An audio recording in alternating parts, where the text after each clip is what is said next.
Lord, I pray for this moment, for the words that I offer, for all the ears that hear them. I pray that your Spirit moves through them and touches them and fills them with your grace and your power, that we may know what it is you would have us know. I pray this in your holy name. Amen. I have a confession to make. I didn't really know anything about baseball growing up.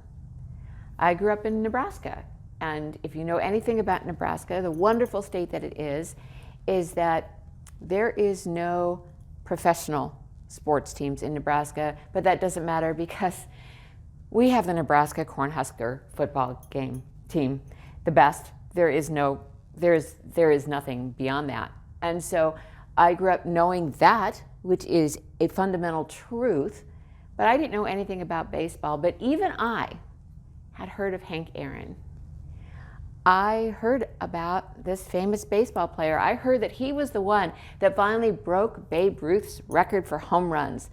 I knew some basic things about him. And the interesting thing is, even I, isolated far away from the land of baseball, knew about Hank Aaron in the middle of the Midwest. I knew about him.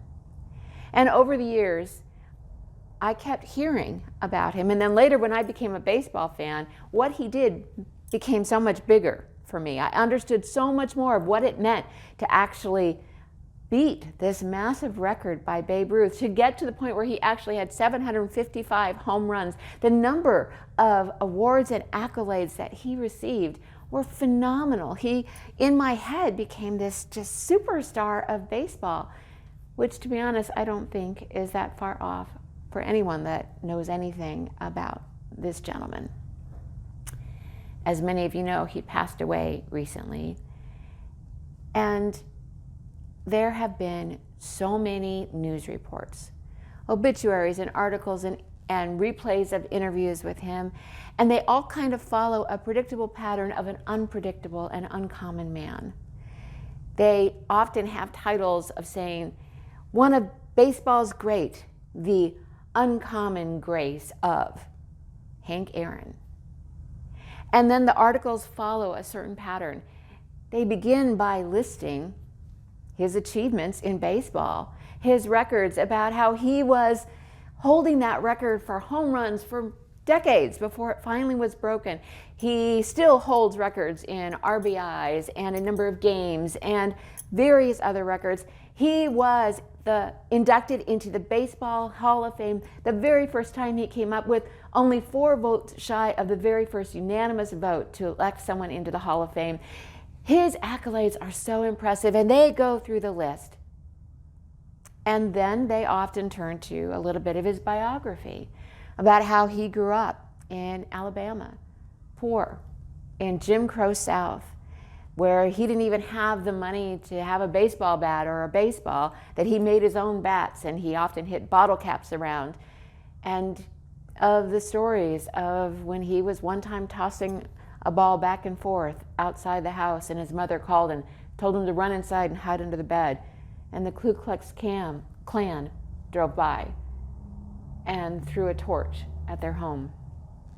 There are lots of stories like that. But over these two commonalities that all these stories and interviews seem to cover, there's an overarching image that Hank Aaron isn't so significant in our psyche as Americans because just of baseball, or because of the role he played as a black baseball player. It's because of his nature. Everyone that interviewed him, everyone that met him, every article I read talked about his humility and his grace and his attitude of gentle presence, even in the midst of such ugly hate-mongering. Decades after he had held the record for home runs, it was finally beaten. And there were rumors that the man who beat him had possibly been using steroid-enhancing drugs. And there was an interview of Hank Aaron saying, "Don't you resent this? Aren't you upset about it?" And his response was, I held the title as king of the home run for decades. I'm fine letting it go to someone else. He always was. When you read about him and hear his interviews and hear him talk, he has power. Power that was far beyond that mighty baseball bat swinging and hitting yet another home run out of the ballpark. His power was in his presence. He started off with a minor league. Well, he started in the minor league of a minor franchise, the Milwaukee Braves, back when the Braves were in Milwaukee. And his first year wasn't necessarily all that impressive. But he grew. He grew in his stats, he grew in his reputation, he grew as a ball player, and he grew in his presence with his fellow ball players, his colleagues. And then they reached a point where the Braves were sold to Atlanta, and he seriously considered dropping out, finding another team to take him, not going with the team to Atlanta because he'd been in the South. He knew what it was like to live in the South, and he had no desire to go back there, to take his family back into the deep South. And in a conversation he had with Martin Luther King and a couple others, they told him he needed to go. And he said, "Why? I just play baseball." And they said, "No, there is power in your presence. You need to be there in the heart of it, in the heart of all the ugly, so that your power can shine." And he went. Long after he no longer played baseball, and he played baseball for a long time, he stayed in baseball as a player, trainer, and in management, and finally eventually as the senior vice president consulting the president. But through that whole time, he continued to swing this powerful swing of presence.